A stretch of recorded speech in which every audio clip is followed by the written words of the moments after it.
Ibnul Qayyim rahimahullah, beliau masih menjelaskan tentang tipu daya syaitan yang menggoda manusia. Beliau menjelaskan kalau syaitan dia menggoda manusia dari semua sisi.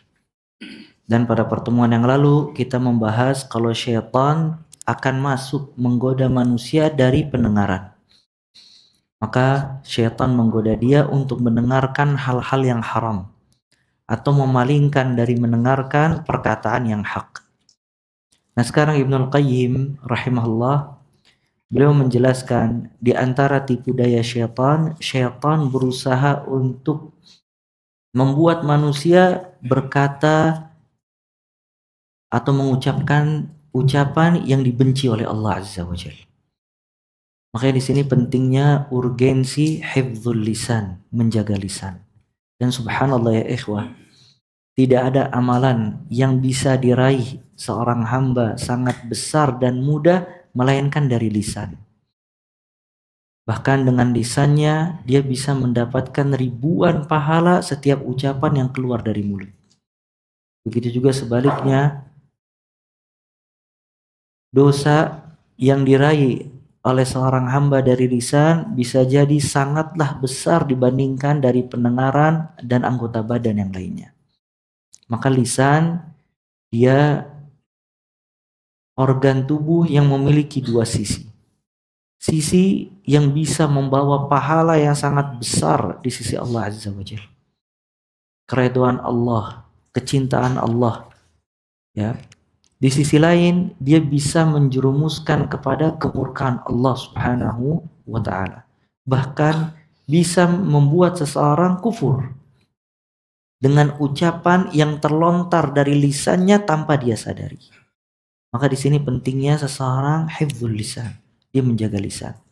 Dan sekarang zaman ya ikhwah, yang banyak manusia melontarkan semua hal lebih banyak dibandingkan sebelumnya. Dengan adanya media sosial,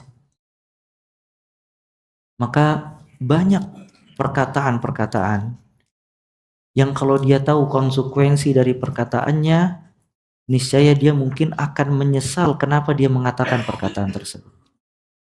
Maka di sini pentingnya hifdzul lisan, menjaga lisan. Sebagaimana dikatakan al-insan bi asgharaihi. Ya, kata pepatah di dalam bahasa Arab, al-insan bi asgharaihi. Manusia dengan dua organ terkecilnya, lisan dan kemaluan.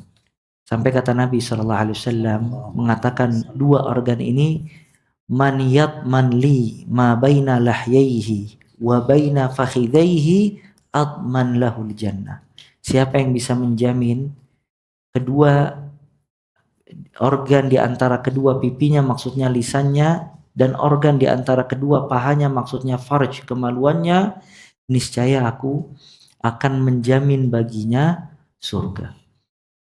Dengan lisan ya ikhwah, seseorang bisa meraih ridho Allah Azza wa Jalla, bahkan bisa menjadi kekasih Allah Subhanahu wa taala. Allah berfirman tentang dakwah, "Wa man ahsanu qawlan mimman da'a ilallah." Perkataan mana yang lebih baik dari orang yang menyuarakan berdakwah menuju kepada Allah Azza wa Jalla. Dan dakwah yang paling mudah dengan apa? Lisan. Dia menasehati, memberikan peringatan, khutbah dan yang lainnya. Katakanlah zikir. Maka Nabi SAW bersabda, kalimatan khafifatani 'alal lisan, habibatanin ila rahman, khafifatani 'alal lisan, habibatanin ila rahman, thaqilatani fil mizan. Ada dua kalimat ringan di lisan, dicintai oleh Allah dan berat di timbangan, yaitu subhanallah wa bihamdi, subhanallahil azim. Sekarang bayangkan ada seseorang mengucapkan subhanallah bihamdi, subhanallahil azim dalam sehari 1000 kali, cuma lewat lisannya. Kadang mungkin ucapan itu bisa mengalahkan dari sedekah dia, amalan dia dan yang lainnya. Hanya dia mengucapkan lewat lisan.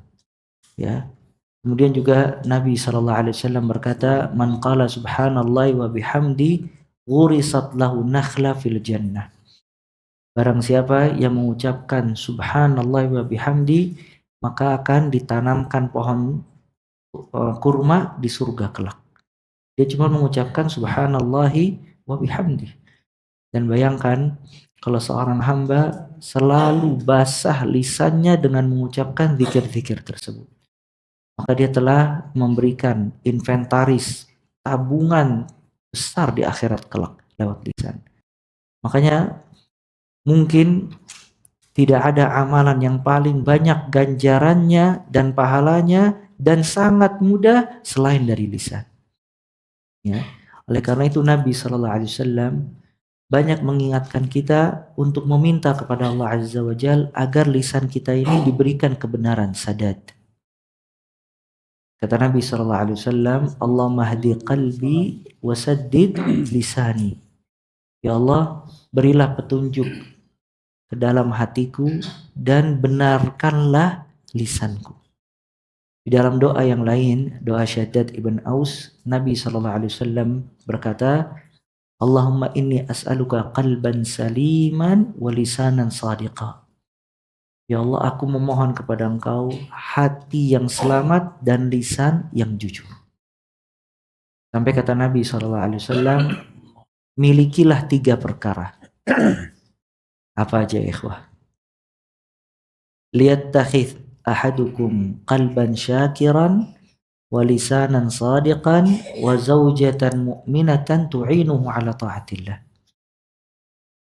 Ambillah oleh kalian hati yang senantiasa bersyukur, lisan yang jujur, yang benar, kemudian istri yang beriman dan saleha yang membantu dia dalam ketaatan kepada Allah Azza wa Jalla. Maka ini semua keutamaan lisan, hifdzul lisan. Ya. Dan apabila seorang hamba diperbaiki lisannya oleh Allah Azza wa Jal, maka telah diberikan nikmat yang sangat besar. Dan lisan yang baik ya ikhwah, alamatul iman, tanda keimanan kepada Allah Azza wa Jal.